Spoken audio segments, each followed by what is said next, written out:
Muy buenas tardes, vamos a seguir con la clase del metabolismo de los carbohidratos durante el periodo de ayuno. En la clase anterior estuvimos conversando sobre la glucogenólisis y pues toca ahora finalizar, ¿no?, esta parte del metabolismo de los carbohidratos hablando un poco sobre la gluconeogénesis. Para poder entender un poco, ¿no?, el significado de la gluconeogénesis dentro de lo que es el metabolismo en el periodo postprandial, esta gráfica pues nos ilustra, ¿no?, en, en la línea negra en forma de puntos, ¿no?, cómo inmediatamente después de la ingesta de alimentos, que colocamos aquí como tiempo cero, los niveles de glucosa plasmática tienden a aumentar dentro de la primera hora, hora y media, después de esa ingesta de alimentos. Ese acto, el acto de la alimentación, rompe con el ayuno. Esto hace, por supuesto, que se secrete una cantidad importante de insulina que va a tener como función reducir progresivamente el valor de la glucosa plasmática hasta un nivel normal. Esto ocurre aproximadamente una hora y media, 2 horas después de comer. Este valor, por lo general, está en individuos sanos a un nivel idéntico al que estaba antes de la ingesta del alimento. Estamos hablando aproximadamente de 80 a 100 miligramos sobre decilitro de glucosa en plasma. Si el individuo no se vuelve a alimentar, la concentración de glucosa plasmática se va a mantener dentro de límites normales. Pero observen cómo a las 4 horas, a las 5 horas, a las 6 horas, a las 7 horas, a las 8 horas, a las 9 horas, después de haber comido, los niveles de glucosa se mantienen estables, se mantienen dentro de lo normal, incluso hasta 12 y 13 horas después de haber ingerido alimento. Si todas nuestras células, o una buena parte de ellas, están incorporando glucosa, incluso luego de tanto tiempo de haber comido, ¿cómo es posible que, a pesar del consumo, los niveles de glucosa se mantengan dentro de la normalidad? Pues ya sabemos que hay vías metabólicas en las cuales durante los periodos interprandiales y durante el periodo de ayuno producen glucosa para mantenerla dentro de los límites normales. Una de esas vías ya la vimos en la clase anterior, que es la glucogenólisis. Observen cómo la glucogenólisis está representada por esta línea roja. Observen cómo en la medida que nos vamos alejando del tiempo de alimentación, la actividad de la glucogenólisis se va incrementando. Esto quiere decir que el glucógeno, tanto muscular como hepático, se está degradando. Y en particular, el glucógeno hepático está produciendo glucosa que mantiene los niveles dentro de la normalidad en el periodo postprandial tardío y luego en el periodo ya de ayuno, 12 horas después de haber ingerido el alimento. Sin embargo, tenemos que recordar que la concentración o el glucógeno dentro de la célula hepática poco a poco se va agotando y llega un momento en que la vía ya se va haciendo infuncional, pero fundamentalmente porque la cantidad de glucógeno disminuye a un punto crítico. Entonces, luego de 8, 10, 12 horas sin haber ingerido alimento, cuando el glucógeno se acaba, debería haber una segunda vía que permita la producción de glucosa y que pueda mantener los niveles plasmáticos de la misma dentro de lo normal. Eso es representado por la línea verde. La línea verde representa la actividad de una vía que se llama gluconeogénesis. Fíjense cómo en el periodo de ayuno la actividad de la gluconeogénesis es elevada y disminuye francamente en el momento de la alimentación. El incremento en la secreción de insulina estimulada por la ingesta de alimentos inhibe esta vía de gluconeogénesis, pero en la medida en que va pasando el tiempo, la vía progresivamente se va activando y se hace extremadamente activa más o menos unas 12 horas en adelante después de no haber ingerido alimento. Esto quiere decir en el periodo de ayuno. Entonces la gluconeogénesis complementa la producción de glucosa durante el ayuno cuando ya nuestras reservas de glucógeno se han extinguido. Ahora, ¿qué es esto de gluconeogénesis? La gluconeogénesis es una vía metabólica de gran importancia durante el periodo de ayuno y no es más que la producción de nueva glucosa a partir de compuestos químicos que no son carbohidratos, a diferencia de lo que hacemos con la degradación del glucógeno. Recuerden que el glucógeno es un carbohidrato complejo. Pues en este caso, la gluconeogénesis va a producir nueva glucosa a partir de compuestos que estructuralmente no son carbohidratos. Esta vía, muy activa durante el ayuno, proporciona glucosa a aquellos tejidos que son nobles, aquellos tejidos que prácticamente viven desde un punto de vista energético con el suministro de glucosa. Entre otros, por supuesto, como ya hemos visto, el tejido nervioso y también, por supuesto, el eritrocito.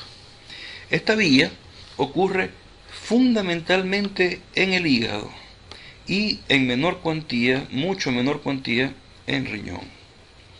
Desde un punto de vista topográfico, la gluconeogénesis tiene algunas reacciones citosólicas y algunas reacciones mitocondriales, a diferencia de la mayoría de las vías que hemos visto, o de todas las vías que hemos visto del metabolismo de carbohidratos, que ocurren fundamentalmente a nivel del citosol.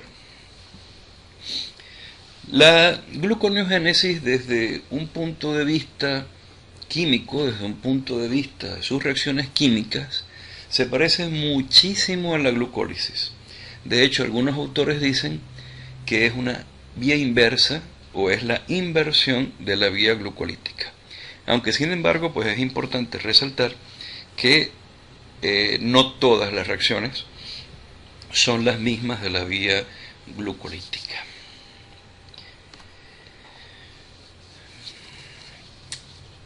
En relación al inicio de la gluconeogénesis, también se ha considerado que esta vía en verdad no es una, ¿no?, sino que son varias vías al mismo tiempo, porque la gluconeogénesis no se inicia siempre con el mismo sustrato. Por ejemplo, en la glucólisis vemos que siempre el sustrato inicial es la glucosa y el sustrato final es el piruvato en condiciones aeróbicas o el lactato en condiciones anaeróbicas. No ocurre así con la gluconeogénesis. La gluconeogénesis puede partir desde diferentes puntos, desde diferentes sustratos, que en bioquímica les denominamos sustratos gluconeogénicos. Estos sustratos gluconeogénicos no son carbohidratos y pueden ser desde un punto de vista estructural bastante heterogéneos. Por ejemplo, el lactato es un sustrato de tipo gluconeogénico. Él se puede convertir y puede rendir glucosa. Igualmente, la molécula de glicerol, un alcohol, también puede generar glucosa. Y de forma muy importante, un grupo de 13 aminoácidos que se denominan aminoácidos gluconeogénicos, también son capaces de producir glucosa. ¿Cuáles son estos aminoácidos gluconeogénicos? Son la arginina, la histidina, la glicina, la prolina, la glutamina y el glutamato. La alanina, la cisteína, la glicina, serina y trionina, y el aspartato y la asparagina. Sin embargo, tenemos que recalcar que los aminoácidos no pueden entrar directamente a la vía gluconeogénica, porque ellos deben primero convertirse en intermediarios del ciclo de Krebs para poder rendir finalmente glucosa. Observen en esta gráfica cómo podemos clasificar los 20 alfa-aminoácidos, dependiendo de su disposición final metabólica en el periodo de ayuno, como aminoácidos glucogénicos, que son aquellos que producen glucosa, y los aminoácidos de tipo cetogénicos, que son aquellos capaces de producir cuerpos cetónicos. Fíjense, por ejemplo, cómo el glutamato, la glutamina, la histidina y la prolina y la arginina son capaces de convertirse en alfa-cetoglutarato, uno de los intermediarios del ciclo de Krebs. Como la valina, la metionina, la trionina y la isoleucina se pueden convertir en succinato. Como el aspartato, la tirosina y la fenilalanina pueden rendir fumarato. Y como la asparagina y el aspartato pueden rendir oxalacetato. Finalmente, observen como algunos tipos de aminoácidos, como el triptófano, la leucina, la isoleucina, la fenilalanina, la tirosina, son capaces de rendir bien sea acetil-CoA y ácido acetoacético, que al final se convierten en cuerpos cetónicos. Fíjense entonces que desde un punto de vista funcional, durante el periodo de ayuno, los aminoácidos también sirven como fuente de energía. La glucosa, por supuesto, sirve de fuente de energía, se oxida a piruvato y posteriormente a acetil-CoA. Los ácidos grasos también sirven como fuente de energía. Los ácidos grasos se oxidan a acetil-CoA.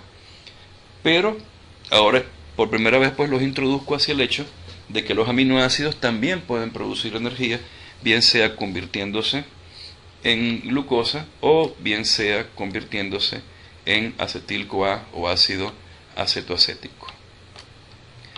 Y entonces, pues estos, a través de la generación de cuerpos cetónicos, se pueden convertir en acetil-CoA y finalmente oxidarse también en el ciclo de Krebs. El otro elemento que es fundamental es que podemos apreciar, ¿no?, de forma bastante clara la naturaleza anfibólica del ciclo de Krebs.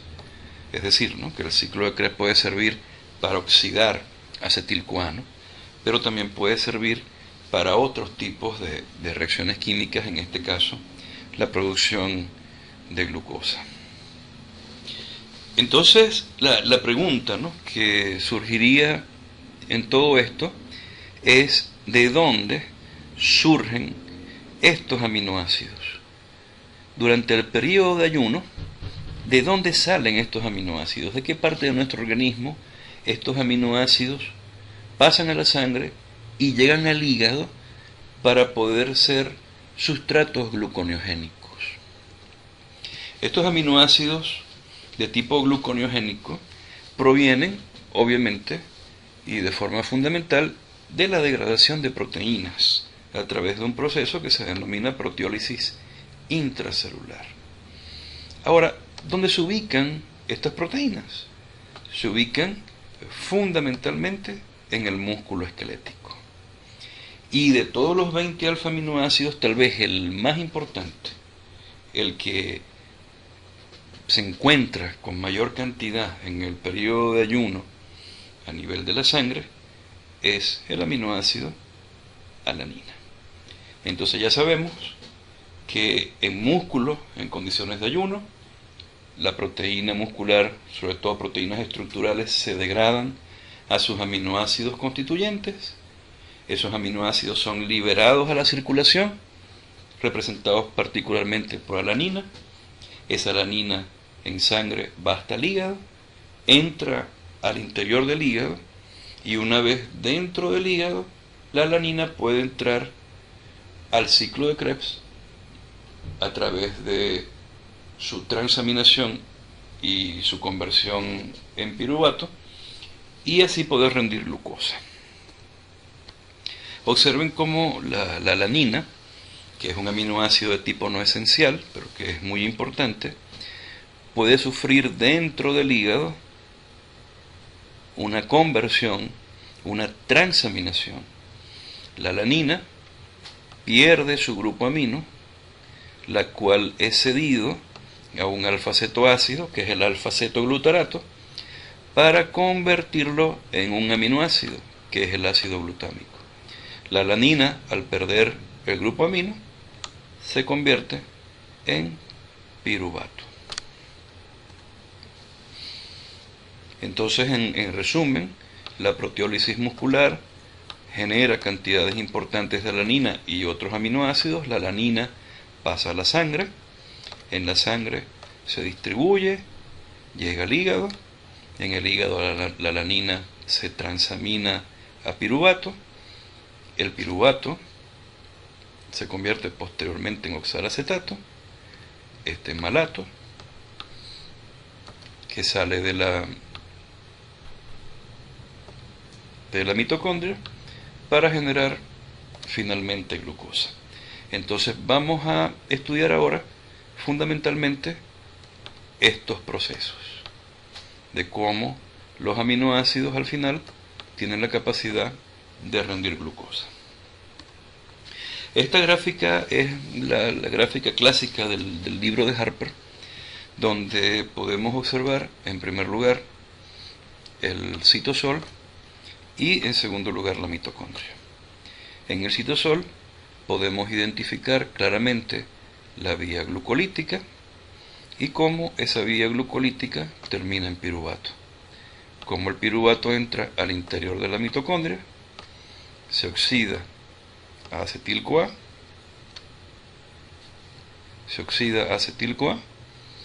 para ingresar en el ciclo de Krebs. Bien, también podemos observar una serie de reacciones que usualmente pues no habíamos estudiado en la glucólisis, pues no pertenecen a esa vía metabólica. Observen los círculos negros, ¿no? Los círculos negros no son más que aquellos sustratos de tipo gluconeogénico que pueden entrar al ciclo de Krebs. También podemos observar aquí el lactato, que es otro compuesto de tipo gluconeogénico, y también el glicerol, que es otro compuesto de tipo gluconeogénico. Y fíjense aquí, muy interesante, un círculo hacia piruvato, que pues obviamente esto está representado fundamentalmente por el aminoácido alanina. Entonces vamos a describir pues los pasos más importantes de la gluconeogénesis, ¿no? Podríamos hacer, por ejemplo, gluconeogénesis a partir del lactato. El eritrocito produce lactato de forma constitutiva, todo el tiempo lo está produciendo. Y ese lactato del eritrocito va a la sangre y de la sangre llega al hígado. En el hígado, el lactato se puede convertir en piruvato por una inversión de la reacción de la lactato deshidrogenasa.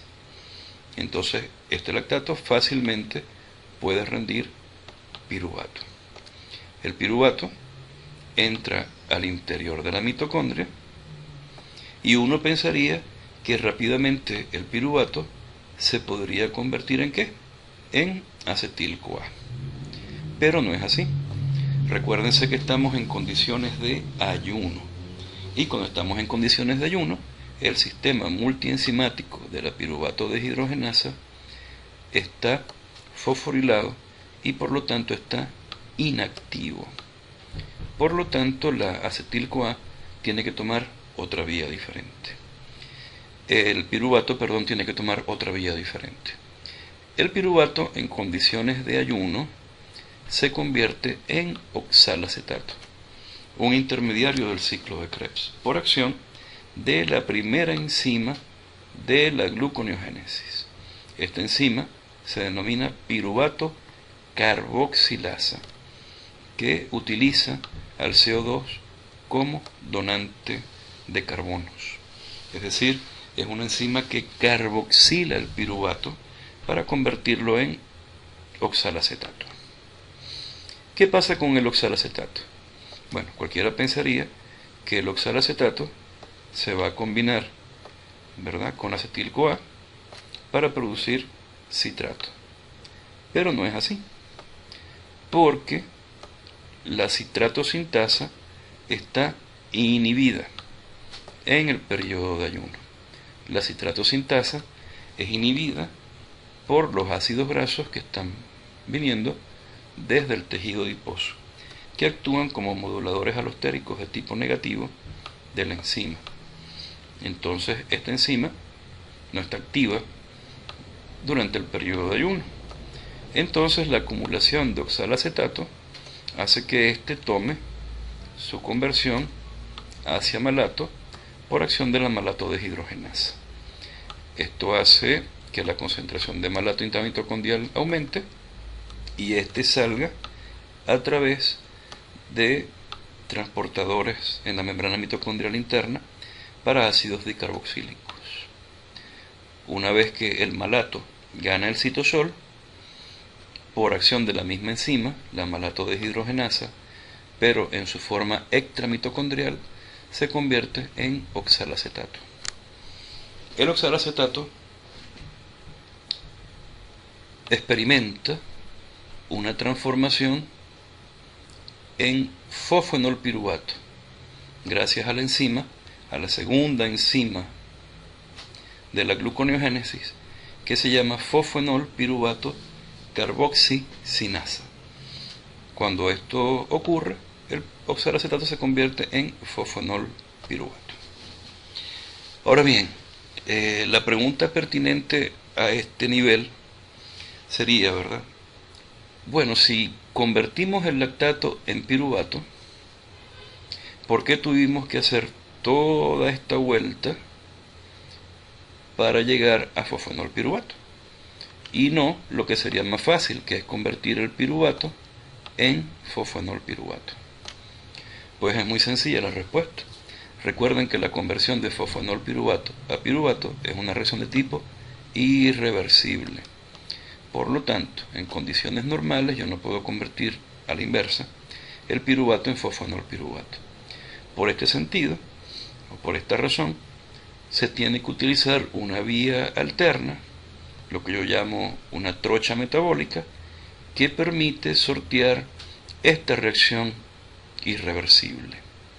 Entonces, la intervención de la piruvato carboxilasa, el ciclo de Krebs y posteriormente la fosfenolpiruvato carboxiquinasa permiten que el piruvato se pueda convertir en fosfenolpiruvato debido a la irreversibilidad de esta reacción. Lo demás es relativamente fácil, ¿no? Porque fíjense que de fosfenolpiruvato a 2-fosfoglicerato la reacción es reversible. De allí a 3-fosfoglicerato la reacción es reversible. De allí a 1,3-difosfoglicerato la reacción es reversible. De allí a gliceraldehído 3-fosfato la reacción también es reversible. De allí a fructosa 1,6-bifosfato también la reacción es reversible. Pero de fructosa 1,6-bifosfato a fructosa 6-fosfato la reacción no es reversible. Por lo tanto, se requiere una reacción extra que permita la conversión de fructosa 1,6-bifosfato a fructosa 6-fosfato. Eso lo hace una enzima que se llama fructosa 1,6-difosfatasa, que retira el fosfato de posición 1 de la fructosa 1,6-bifosfato y genera fructosa 6-fosfato. Esta es otra de las reacciones que permite sortear las reacciones irreversibles de la glucólisis. Luego, la fructosa 6-fosfato se puede isomerizar sin problema a glucosa 6-fosfato porque la reacción es reversible. Pero ya la conversión de glucosa 6-fosfato a glucosa también es una reacción de tipo irreversible, que es la reacción catalizada por la glucosinasa en el hígado. De manera que la última enzima propia de la gluconeogénesis, la glucosa 6-fosfatasa, retira, hidroliza el grupo fosfato de la glucosa 6-fosfato para generar glucosa libre, que es el producto final de la gluconeogénesis. Esto sería la gluconeogénesis a partir del lactato. Sin embargo, podemos hacer gluconeogénesis a partir de otro compuesto. Por ejemplo, supongamos que queremos hacer gluconeogénesis a partir del glicerol. El glicerol lo podemos transformar en glicerol 3-fosfato gracias a una enzima que se llama glicerol sinasa, que se encarga de fosforilarlo. El glicerol 3-fosfato se puede oxidar a fosfato de dihidroxiacetona, un intermediario de la glucólisis, que se puede combinar con el gliceraldehído 3-fosfato y convertirse en fructosa 1,6-bifosfato, para luego seguir los pasos que ya les había descrito. En relación, por ejemplo, a los aminoácidos gluconeogénicos, tenemos aminoácidos, por ejemplo, que dan alfa-cetoglutarato, aminoácidos que dan fumarato, aminoácidos que dan oxalacetato y aminoácidos que dan piruvato, como les había mencionado, la alanina. Por ejemplo, cuando la alanina pierde su grupo amino, cuando se transamina, se convierte en piruvato. El piruvato, por acción de la piruvato carboxilasa, se convierte en oxalacetato, el oxalacetato en malato, el malato sale, se oxida a oxalacetato, luego la fosfonol piruvato carboxiquinasa lo convierte en fosfonol piruvato y luego toma toda la vía inversa de la glucólisis. Un aminoácido, por ejemplo, que da alfa-cetoglutarato es el ácido glutámico, por ejemplo. El ácido glutámico, cuando se transamina de forma oxidativa, rinde alfa-cetoglutarato, que se convierte en succinil-CoA, se convierte en fumarato y se convierte de luego en malato. El malato sale, se oxida, se convierte en fosfonol piruvato y toma la vía inversa de la glucólisis. Y así, por supuesto, con cada uno de los aminoácidos que son de tipo gluconeogénico. ¿Cómo se controla la gluconeogénesis?